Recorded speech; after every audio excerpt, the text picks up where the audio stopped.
مدنی channel پر تنقید کرنے والے جو لوگ ہیں ان کے بارے میں آپ کی رائے کیا ہے؟ کیا کہیں گے آپ؟ کیا خیالات ہیں آپ کے؟ تنقید برائے تنقید اور تنقید برائے تعمیر، یہ ایک بڑا خوبصورت ورڈ ہے۔ صحیح۔ اگر کوئی ایسا تنقید کیا کہیں گے تو کوئی ایسی بات جو مدنی چینل کے تعلق سے کوئی بیان کرتا ہے کہ یہ نہیں ہونی چاہیے، جی، تو اس کی وجوہات سامنے آئیں کیوں نہیں ہونی چاہیے۔ سب سے پہلے تو یہ کہ یہ وجہ بیان کر دی جائے کہ آیا یہ جو ہم کر رہے ہیں یہ شریعت نے اس کی اجازت نہیں دی ہے۔ تو ذرا ہمارے پاس پورا ایک مفتیان کرام کا شرعی پینل ہے، ہم وہ چیز ان تک پیش حاضر کہتے بھائی یہ اگر وہ کہتے ہیں ہاں یہ بات صحیح ہے تو مدنی چینل تو کیا پوری دعوت اسلامی میں اگر کوئی ایسی چیز ہو تو ہم اس کو فوراً نکال دیتے ہیں۔ واہ، تو کیونکہ یہ تو احسان ہے اس کا، تنقید تو میں نہیں کہوں گا اس کو، یہ اس کا احسان ہے کہ جس نے ہمیں کسی بھی ایسے کام سے روکا جو شریعت ہے جس کی اجازت نہیں دی ہے، اس کا احسان ہے اور اللہ اس کو بہتر جزا عطا فرمائے۔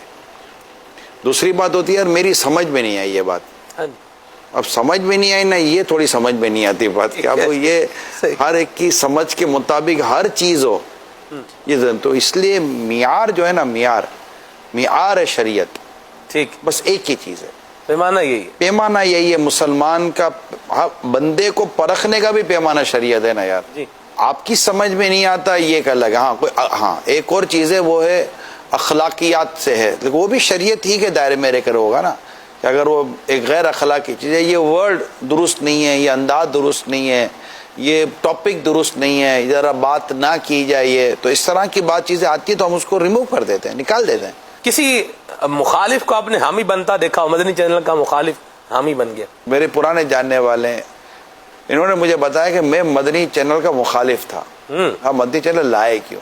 صحیح۔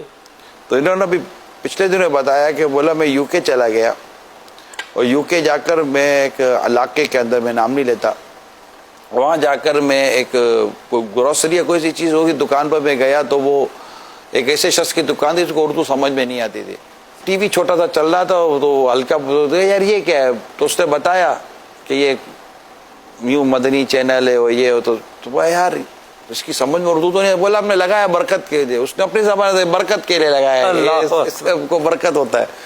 تو مجھے اس نے بتایا یار میرے کو سمجھ میں آیا کہ یار اس کو اردو سمجھ میں نہیں آتی، اس کو چینل سمجھ میں آ گیا، میرے کو تو اردو سمجھ میں آتی ہے، میرے کو چینل سمجھ میں کیوں نہیں آ رہا؟ کیا بات۔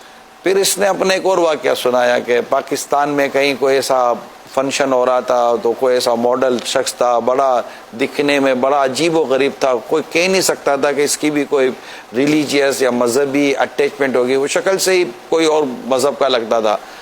تو ایک دو دن میں اس کو پتا چلا کہ یار یہ تو مسلمان ہے، نام آپ پتا چلا، تو اس نے کہا بھائی کوئی کہیں جانا ہے؟ تو کہا فیضان مدینہ جانا ہے۔